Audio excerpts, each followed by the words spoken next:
Hello everyone, আসসালামু আলাইকুম। সবাই কেমন আছেন? আজকে আমরা যাচ্ছি শহরে।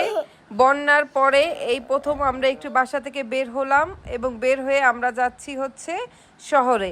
শহরে আমরা কিছু হ্যাঁ বলো। আমি তো নিশ্চয় পাইলাম না, তারপর হাইটে দেখতে হচ্ছে, তারপর কতক্ষণ দাঁড়াই ছিলাম, রিক্সা পাই না। পরে আমাদের ডাবল ভাড়া দিয়ে তারপরে আসলে রিক্সা উঠে তারপরে যেতে হয়েছে।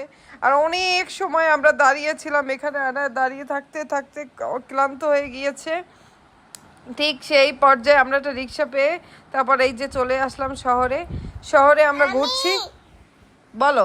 আমি তো নিচে পাইছি বসতে একটা, আমি আপুর সাথে হাঁটতেছিলাম, একটা খাওয়াই না একটা। আমরা তারপর গেলাম একটা দোকানে গিয়ে টুকটাক কসমেটিক্স আমরা দেখলাম। আমরা যে কাজের জন্য গিয়েছিলাম টেইলার্সের কাছে, সে কাজটা আমাদের হলো না, ডাবল রিক্সা ভাড়া দিলাম। তারপরে চেয়েছিলাম ফুচকা খাবো এবং ফুচকার দোকানটাও নেই। শেষমেশ আমাদের ফুচকা খাওয়া হলো না। ফুচকা না খেতে পেরে মনের দুঃখে চলে গেলাম বেকারিতে। সেখানে যাওয়ার পর আনায় একটা ডিউ খেলো এবং আমরা কিছু পার্সেল নিয়ে এসেছিলাম, চিকেন টোস্ট, তারপর প্যাটিস আর রোল নিয়ে।